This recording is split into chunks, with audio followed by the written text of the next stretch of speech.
जान्हवी, म्हणजे तू बोलणार आहेस त्याच्याशी का तुलाही नकोच वाटतंय बोलायला? नाही नाही, बोलेन ना आई, मी बोलायला तर हवंच आहे.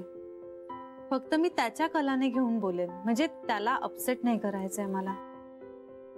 हा विषय तसा शांतपणेच बोलायला हवा, बरोबर आहे. ए जान्हवी, तुला राग नाही ना येत आम्ही सतत हा विषय तुझ्याकडे काढतोय म्हणून? नाही छोटी आई, राग काय येईल मला? तुम्हा सगळ्यांचं म्हणणं मी समजू शकते. मी बोलेन श्रीशी, जमेल तेव्हा बोलेन.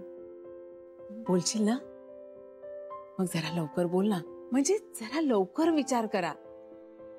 आम्ही तर एवढंच सुचवू शकतो ना.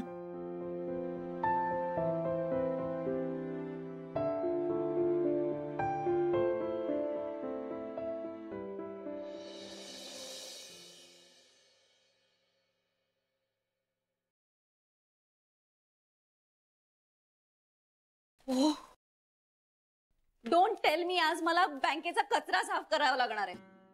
का ग, काय झालं? अरे जवळ रोजच आल्या आल्या माझ्या डेस्क समोरचा सगळा कचरा मलाच साफ करावा लागतो. आज तर इतका झालाय की मला केर काढावा लागणार आहे. गीता मॅडम, आपला परिसर स्वच्छ ठेवावा. तो तर मी ठेवतेच, पण ज्याला हे काम नेमलंय त्यांनी जर केलं तर बरं होईल. कुठे आहेत रे लताबाई? घरी. म्हणजे त्यांना उशीर होणार आहे, तसा फोन आला होता त्यांचा. आल्यावर तरी कुठे कामात लक्ष असतं त्यांचं. नितीन, फडकं दे रे जरा, खूप धूळ जमा झाली. हो गीता, फार स्वच्छतेचं बेअरिंग घेऊ नकोस तू. हो ना, सरांनी मला असं जर पाहिलं तर मला हे पण काम करायला लावतील आणि त्यातही चुकाच काढतील. नाही पण हल्ली हे लताबाईंचं फारच झालंय. रोज उशिरा येतात. आता कस्टमर्स आल्यावर त्या साफसफाई करणार, म्हणजे कस्टमर्सच्या पायातून झाडू फिरवणार, मग कस्टमर्स वैतागणार आणि साहेब आपल्यावर चिडणार. नाही, हे चुकीचंच आहे. अरे काम करायचं नसेल तर सोडून द्या ना, आमच्यावर उपकार केल्यासारखं का करता? तसंही आपण काम करतोच आहे, ऑफिशियली करू. अगं किती बोलतेस गीता, ते आल्या की समजावून सांग ना त्यांना. जान्हवी ताई, याआधी बोलून झालंय आपलं. त्या नेहमी होच म्हणतात आणि उशिराच येतात. अडचण असेल त्यांची काहीतरी, त्या मुद्दाम नसतील करत रे. हिला फार सगळ्यांचा पुळका असतो. जगन्माता जान्हवी ताई, आजपासून तुम्हाला पुळकेश्वर ही पदवी बहाल करण्यात येत आहे. ते ठेवून दे जा. हो.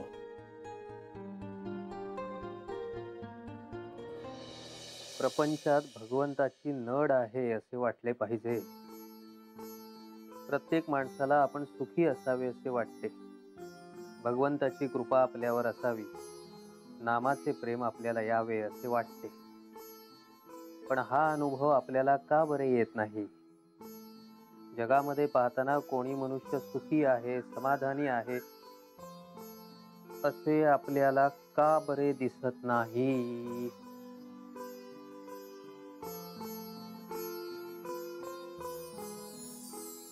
त्याला ना आपण उगीच नोकरी करायला सांगतोय, त्यापेक्षा ज्योतिषी हो असं सांगायला हवं होतं. अहो केवढा खोऱ्याने पैसा ओढतात ते. पण त्यांनी सांगितलेलं खरं की खोटं हे कळायलाही वेळ लागतो ना. बरं, त्यांनी सांगितलेल्या गोष्टी त्या तशा झाल्या नाहीत, आम्हाला आमचे पैसे परत द्या असंही कोणी म्हणत नाही. बरं, हे पुन्हा विचारण्यासाठी जावं तर त्यावर ते आणखीन 2 उपाय सांगतात. तुमची दशा सांगतात, तुम्हाला आणखीन वेगवेगळ्या त्याच्यावर उपाय करायला सांगतात. का आज ज्योतिषांच्या व्यवसायावर का डोळा आहे तुझा? अहो पिंट्याची पत्रिका करायला गेले होते, 200 रुपये घेतले याचे.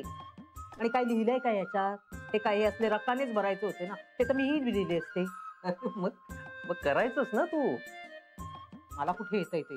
हा, मग त्याचेच पैसे घेतात ते, त्यांच्या ज्ञानाचे पैसे आहेत ते. यात कसलं आलंय ज्ञान? खरंच काही असतं का हो? देव जाणे. हे बघ, त्यांना एवढी नावं ठेवून त्यांच्यापैकीच एकाकडे गेलीस ना तू. पोराच्या नशिबात काही आहे की नाही हेच बघायचं होतं ना, म्हणून गेले मी. कला कशाला जीवाचं रान करतेस तू? आपल्या पिंट्याचं सगळं छान होणार. हो, पण ते बघण्यासाठी आपण जिवंत असायला पाहिजे ना. त्याचं यश, त्याचा पैसा आपल्याला नको का बघायला? अगं मग आपली पत्रिका दाखवायचीच ना, की हे असं असं सगळं आमच्या नशिबात आहे का बघ बाबा, दाखवायचं त्याला. हो, पण आपलं लग्न नाही करायचंय, लग्न पिंट्याचं करायचंय, त्यामुळे पत्रिका त्याचीच लागणार ना. अरे बापरे, असं आहे होय. हे सगळं त्याच्या कानावर घातलंयस का तुझं आपलं? त्याला काय विचारायचं? अहो त्याच्या भल्यासाठीच करते ना मी हे सगळं. त्याचं लग्न व्हावं, श्रीमंत घरातली मुलगी सून म्हणून यावी, यासाठी ना आता जे काही सांगतील ना ते सगळे उपाय करायला हवेत आता. चला, संसारासाठी पैसा नाही लागत, प्रेम लागतं. त्याने संसार होतो, प्रेमाने पोट भरत नाही. अगं फक्त पोट भरणं म्हणजे संसार नव्हे कला. संसार म्हणजे काय उपवास? नाही, संसार म्हणजे सदैव एकत्र असणं मनाने. त्याने काय होतं?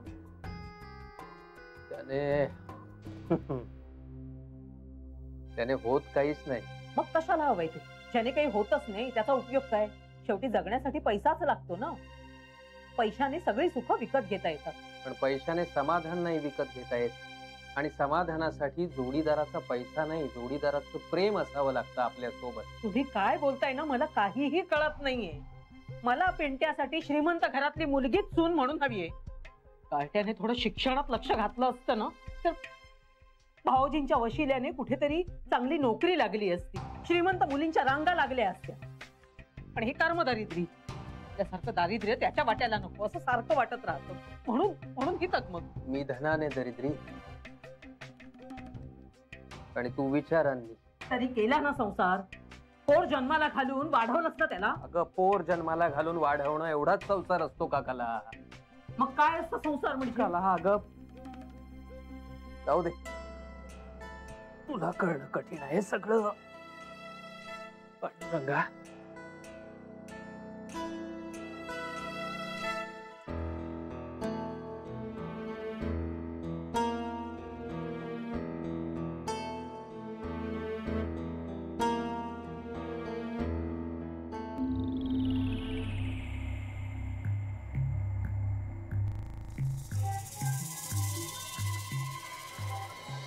बावटासारखी वाट बघत बसायची. बायकोवर चर्चासत्र कसली करता? बरं बोलायचं तर मग निदान मुद्द्याचं तरी बोलावं ना. आम्ही आपल्या वेळासारखे वाट पकडलं मी आता तुला बरोबर. हा काय बोलतेस ग? माझ्या समोर बोल ना जे काय बोलत होते. मी मागे गेल्यानंतर काय कुच कुच कुच कुच कुच कुच करतेस? हो काय बोलताय? मी नाही, तू काय बोलतेस ना ते कळलंय मला, ऐकलं मी. वायफळ वायफळ बोलतो मी वायफळ बोलतो. हा आणि बोलता येत नाही तुम्हाला सगळ्यांना बोलता येत नाही. वा वा वा, तुमच्या सगळ्यांचं एका दिवसाचं बोलणं एकत्र केलं ना तर त्या एनर्जीवर हजारो गावांना वीज मिळेल. वीज असू नको. युद्धाला उभं राहिल्यानंतर शत्रूकडे पाहून हसतेस कसली? कसलं युद्ध? कोण शत्रू? तुम्ही माझा शत्रू नाही. तुमच्याविषयी बोलतच नाहीये मी. खोटं बोलतेस. शपथ. मला सांगा, एखाद्या तरी विषयावर तुम्ही कधी चर्चा करता का? मग तुमचं म्हणजे कसं, एक घाव दोन तुकडे. करेक्ट. मग तुमच्याविषयी कसं बोलेन मी? मग पुटपुटतेस काय? जाऊ दे. तुम्ही काय या विषयावर माझ्याशी बोलणार नाही म्हणून मग मीच स्वतःशी बोलते. कुठल्या विषयावर? अहो जान्हवी ना श्रीशी अजून काहीच बोलली नाहीये. हा? श्रीशी अजून त्यांच्या बाळाविषयी काहीच बोलली नाहीये. वेळ नाही मिळाला म्हणे. तू स्वतःशीच बोल, तेच बरं आहे. का का का का आता का? माहिती तर बरी सगळी हवी असते आणि नंतर असं दाखवायचं की छे मला यात काहीच इंटरेस्ट नाहीये बुवा. बघ, श्री आणि जान्हवीला मूल कधी व्हावं यात आपण माहिती मिळवणार का? काय इंटरेस्ट आहे ना इंटरेस्ट. मग तेव्हा आता या गोष्टीचा या दोघांनी सिरियसली विचार करायला हवा. विचार कशाला हवाय? साधी सरळ नॅचरल गोष्ट आहे ती, पाहिजे तेव्हा होईल. हो असं कसं? त्यांचं दोघांचं या बाबतीत मन नको का वळवायला? मन काय वळवायचं? त्या लग्न झालं की मूल होणारच. ते सगळं आपल्या काळी, आत्ता नाही. हल्लीची पिढी वेगळी आहे. त्यांना स्वतःचं स्वातंत्र्य हवं असतं, सामाजिक भान जपायचं असतं, सगळ्या गोष्टींमध्ये नियोजन असतं. नियोजन आपलं आंधळपणाने झालंय मूल वाढेल त्याचं असं नसतं. नियोजन करून ठरवतात ही सगळी मुलं. खरं म्हणजे आपण किती प्लॅनिंग केलं ना तरी जन्माला येणारं मूल त्याचं नशीब आणि आवडीनिवडी बरोबर घेऊनच येतं. हो मान्य आहे मला, पण त्या मुलांसाठी काहीतरी करायला झोकून द्यायला नको स्वतःला. आणि त्यासाठी अंगात ताकद हवी की नाही? शरीर नावाचं एक घड्याळ आहे ना, वय वाढतंय आपलं, ते घड्याळ ठपतं, त्याचे सेल बंद पडतात, बॅटरी डाऊन होते. अंगात ताकद नको का त्या मुलांसाठी सगळं करण्याची?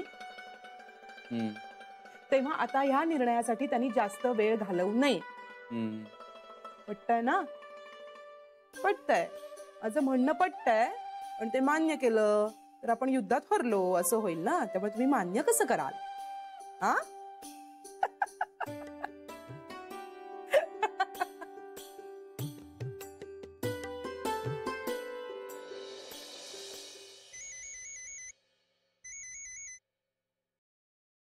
बोला बायको. कामात आहेस? नंतर फोन करू? नाही नको. मग रात्री घरीच बोलूया. ए बायको, नंतर फोन करू नकोस म्हणजे आत्ताच बोल.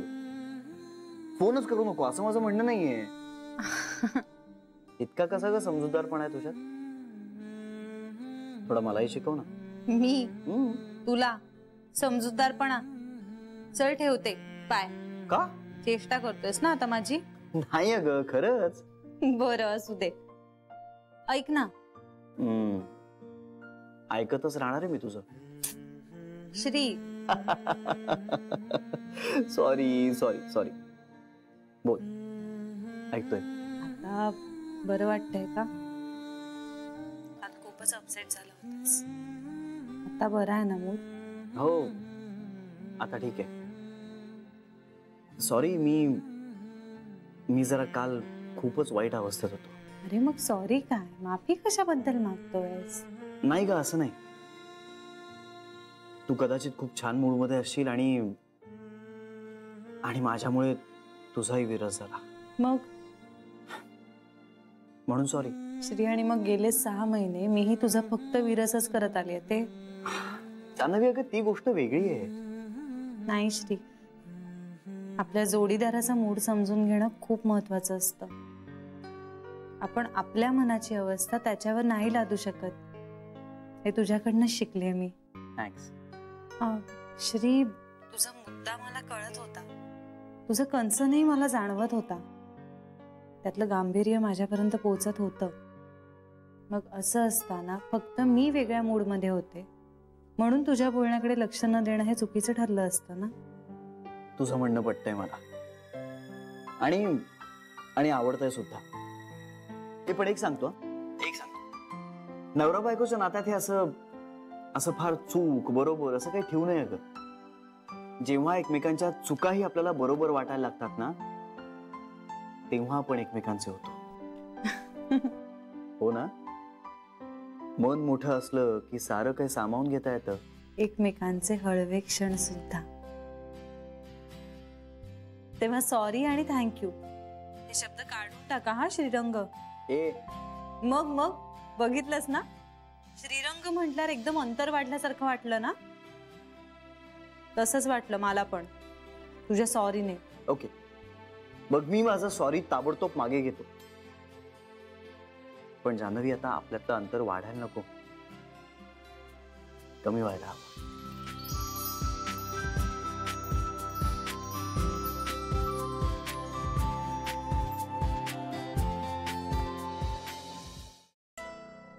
करावं बरं, कुठे ठेवावं? म्हणजे असंच एक कपाट, पण कपाटाला किती लागेल? ठेवायचं की तिथे कुठे काही कळत नाहीये. लक्षात काय ग, काय चाललंय? काय बघतीस? अहो, आपलं आतलं कपाट आहे ते 3.5 विताचं आहे. दुसरं एखादं कपाट आणायचं म्हटलं तर कुठे ठेवायचं? म्हणजे इथे ठेवायचं म्हटलं तर 2 पावलं आपली जागा कमी होईल. सतरंजी पण एकच टाकायला लागेल आणि पिंट्या आतमध्येच झोपेल नाही.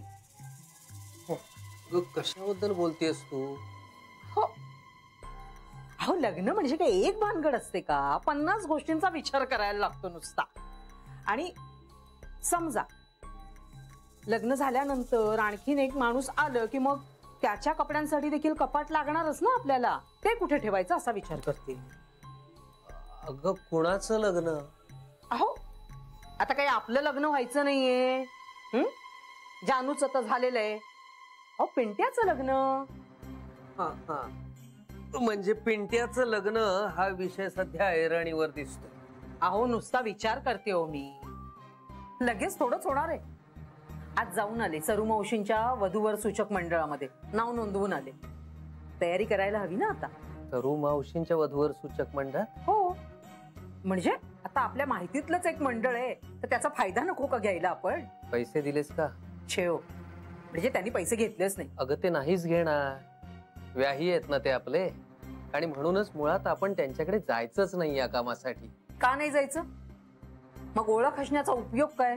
पिंट्याचं काय, त्याची मानसिक तयारी नाही अजून लग्नासाठी. अहो कसली डोंबलाची मानसिक तयारी? पिंट्या 21 वर्षाचा होऊन 2-3 वर्ष तरी झाली. अगं पण हे काही कारण आहे का लग्न करायचं? तुम्ही आता फाटे फोडू नका बरं का. लग्न करायला काही कारण लागतं का? अगं पण सहज जाता जाता वेळ जात नाही म्हणून असं काही कोणी लग्न नाही करत. अहो कळत कसं नाही तुम्हाला? हो पिंट्याचं नशीब बदलेल, लक्ष्मी येईल घरात. उगाच नाही आपल्याकडे म्हणत लक्ष्मी आली घरा. सून येताना लक्ष्मी सारखी येईल, घरात लक्ष्मी घेऊन येईल. हो, पण आपला नारायण अजून काही तितकंसं चांगलं कमवत नाहीये, त्याला वेळ द्यायला हवा थोडा. आणि असं काय वय आहे ग पिंट्याचं? 23-24 म्हणजे काही हल्लीच्या काळात मुलाचं लग्न करण्याचं वय नाहीये. जाऊन देत आणखी 2-3 वर्ष, जरा स्थिरस्थावर होऊ दे त्याला. मोठा होईल, समंजस होईल, जबाबदार होईल. ते काही नाही. ज्याची स्वतःला स्वतःची जाग येत नाही त्याला खडबडून जाग करावंच लागतं. आणि आपल्या पिंट्याला समज येईल अशी आपण जर वाट बघत बसलो ना, तर आपली डोळे मिटायची वेळ येईल. ते काही नाही, पिंट्याच्या लग्नाच्या तयारीची आपण सुरुवात करायलाच हवी. मला एवढंच म्हणायचंय की मुळात ज्या विषयाबाबत आपल्यामध्येच एकवाक्यता नाहीये त्यात जानूच्या सासरच्यांना खेचू नको. म्हणजे परत एकदा आपल्यातले मतभेद त्यांच्या समोर उघड व्हायला नको म्हणून. अहो त्या सरू मावशींना काही कळत नाही, अगदी बोळसट आहेत त्या. आणि आपल्यात मतभेद नाहीच आहेत. पिंट्याच्या लग्नाचा फक्त विचार करतेय मी, आणि लग्न ठरवताना तुमचं मत विचारात घेतलं जाईलच की.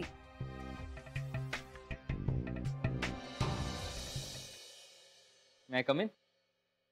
मनीष ये रे. काय रे बोलवलंस मला? ए घे चहा घे. काय कशाबद्दल चहा? अरे कशाबद्दल काय, उलट मी तर तुला म्हणणार होतो मस्त कॉफी प्यायला सगळे. नाही तर जेवायलाच गेलो असतो ना बाहेर, पण इतक्या मीटिंग्स लाईन अप आहेत ना, त्यामुळे जरा. पण का? आय मीन कशाबद्दल? काही सरप्राईज आहे का? असंच म्हणजे समाऊ आज मला ना, आज एक सायकल पूर्ण झाल्यासारखं वाटतंय. म्हणजे मनीष, जान्हवी, माझी जान्हवी आज मला नव्यानं सापडल्यासारखी वाटते. म्हणजे इतके दिवस तिचा तो ऍक्सिडेंट, त्यानंतरचा तो इनिशियल शॉक, त्यानंतर तिचं घरी येणं, घरी येऊनही काहीसं अंतर ठेवून वागणं, आणि आता तिला सगळं आठवायला लागल्यानंतर तिचं माझ्या आयुष्यात परत येणं, सगळं तेच आहे. तिचा शांतपणा, तिचा समजूतदारपणा असा आहे ना की तो डिस्टर्ब होऊ नये यासाठी मला आयुष्यात कधीच चुकीचं वागायला आवडणार नाही. म्हणजे तिच्या चांगलं असण्याचं बंधन होते तुझ्यावर? हा, म्हणजे ते होतच ना रे. आपला लाईफ पार्टनर दुखावला जाऊ नये किंवा त्याच्या आपल्याबद्दलच्या मताला धक्का लागू नये, हे असं मनात असतंच ना आपल्या. आणि ह्याच्यात काही बंधन नसतं रे, प्रेम असतं ते. I know. चला, म्हणजे तुम्ही तुमच्या या आठवणीच्या दुष्टचक्रातनं बाहेर पडलात तर? हो. अरे मी तुला सांगितलं ना, जान्हवीला आता बरंचसं आठवायला लागलं. हो हो, म्हणाला होतास तू. आता मला खूप स्टॅबिलिटी मिळाल्यासारखं वाटतंय. आणि हीच आयुष्यातली सगळ्यात महत्वाची गोष्ट आहे, स्टॅबिलिटी. जगातल्या प्रत्येक माणसाला एका सर्टन लेवल नंतर स्टॅबिलिटी ही हवीच असते श्री. मग ती नोकरीच्या बाबतीत का असेना, फिनान्शियल स्टेटसच्या बाबतीत का असेना, किंवा नात्यांच्या बाबतीत, प्रत्येक माणूस हा त्या स्टॅबिलिटीसाठीच धडपड करत असतो. खरं. आणि आता तीच स्टॅबिलिटी मला तुझ्याही आयुष्यात यायला हवी. मिळेल मिळेल, वेळ आली की नक्की मिळेल. मग कधी जाऊया जेवायला? तू म्हणशील तेव्हा. सध्या तुम्ही खूप बिझी असता सर. हो रे, एकदा आपलं हे US चं प्रोजेक्ट लॉन्च झालं ना की मग करूया. काहीतरी प्लॅन करूया जोरदार. नक्की. आणि तू काळजी करू नकोस हा. नाही म्हणजे तू विसरलास तरी मी आपणहून तुला आठवण करून देईन. हो थँक्स. आता कशाबद्दल थँक्स? नाही, या सगळ्या काळात तू माझा एक साऊंडिंग बोर्ड झालास त्याबद्दल मला तुझी खरंच मदत झाली. माझ्या विचारांना, माझ्या सगळ्या घुसमटीला तुझ्यामुळे वाव मिळाला. थँक्स. It's okay. तुम्हाला 2 पार्ट्या दे चालेल? Any time. बरं येऊ मी? हो ये. ए चहा. अरे हो सॉरी, मी माझ्या डेस्कवर घेतो. ओके.